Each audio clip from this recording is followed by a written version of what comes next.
Je m'appelle Steven, je suis au CLAP, le collectif des livreurs autonomes de Paris, et je vais vous parler du coup un peu de la précarité vue d'un livreur Deliveroo.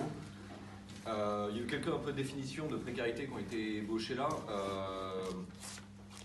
Je pense que pour notre condition, c'est-à-dire on travaille sous statut auto-entrepreneur, donc c'est-à-dire qu'on crée une entreprise et en fait Deliveroo va facturer directement à ces entreprises. Il n'y a plus le lien salarial est caché.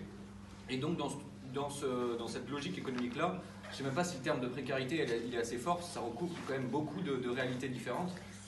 Nous on préfère parler concrètement d'exploitation précaire, enfin tous les livreurs le savent qu'ils le sont. Et en fait, dans la précarité, moi comment on le voit un peu, comment on essaie de l'analyser, nous la précarité c'est qu'en fait le patron, il n'a pas seulement le contrôle sur ce que tu fais à ton travail, mais il a un contrôle sur l'ensemble des aspects de ta vie. Et en fait c'est pour ça qu'on est précaire, c'est pour ça qu'on est exploité, parce qu'en fait, peut-être Caro pourra en parler pour les intérimaires ou comme ça, mais en fait, même dans les moments où tu n'es pas au travail, il faut penser au travail, il faut organiser sa vie selon le travail, et ça devient le travail qui est la question centrale dans la vie. Par exemple, nous, chez les livreurs, chez Deliveroo, on peut s'inscrire à des créneaux tous les lundis. Et en fait, il y a 3 créneaux disponibles, soit à 13h, à 15h ou à 17h.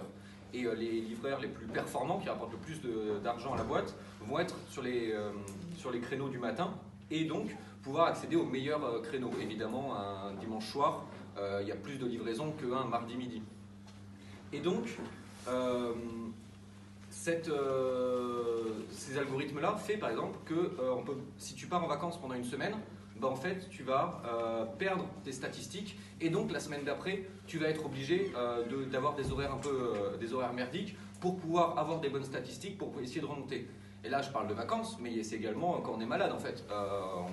Si vous voyez des livreurs qui livrent avec un bras dans le plâtre ou des trucs comme ça se voit assez régulièrement, en fait, c'est parce que s'ils se mettent en arrêt de travail, en fait, ils vont perdre des statistiques et donc perdre des thunes sur en gros un mois. Donc, la question de la précarité, pour nous, elle est vraiment centrale. C'est pas juste quelque chose une théorie universitaire ou une nouvelle forme du travail. C'est en fait des nouvelles formes de vie entièrement qui nous touchent. Voilà, je voulais dire ça. Et le statut d'auto-entrepreneur auquel on est soumis, donc qui nous donne absolument droit à ni salaire minimum, ni même salaire horaire minimum vu qu'on est payé à la tâche, ni retraite, ni chômage, ni aucun avantage qui a été gagné par la classe ouvrière que les salariés ont maintenant. C'est un statut qui en plus est super bien pensé, faut le dire, pour empêcher un maximum de lutte.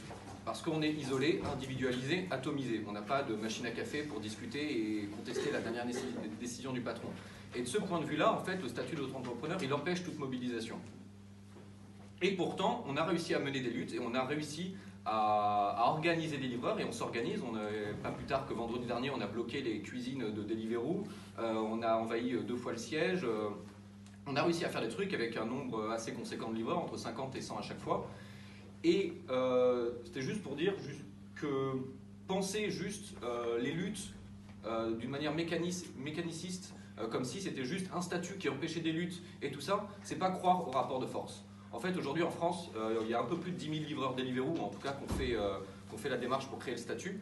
Et c'est une force incroyable, ces 10 000 livreurs.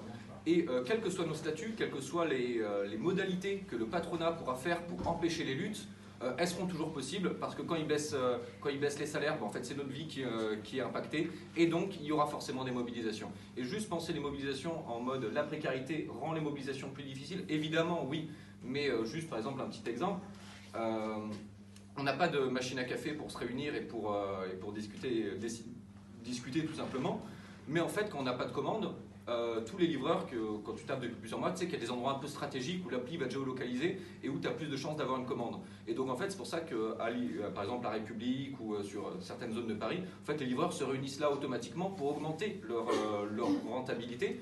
Et en fait c'est à ces moments-là qu'on se rencontre et qu'on peut discuter. Donc il y a des contradictions internes au capitalisme qui font que c'est pas seulement le mode d'exploitation qui va détruire les luttes salariales. Et juste pour refaire un petit aspect historique, parce qu'on parle souvent de nouvelles formes d'exploitation, les formes d'exploitation que nous on subit chez Deliveroo, elles ressemblent beaucoup plus aux conditions de travail, comme par exemple Marx il écrit le Capital, c'est en fait les conditions de travail, c'est ça, la plupart sont auto-entrepreneurs, les révoltes des canuts, c'était des petits auto-entrepreneurs et tout ça, et l'ensemble des droits et des conquêtes qui ont été acquis derrière, ça a été fait en partant de travailleurs ultra précaires, comme on pourrait le dire aujourd'hui. Donc voilà, c'était juste pour, on parle de précarité et de lutte, c'est juste pour dire qu'il n'y en a pas un qui empêche l'autre. Tant qu'il existera de l'exploitation, il existera des luttes et quel que soit le statut sur lequel on travaille.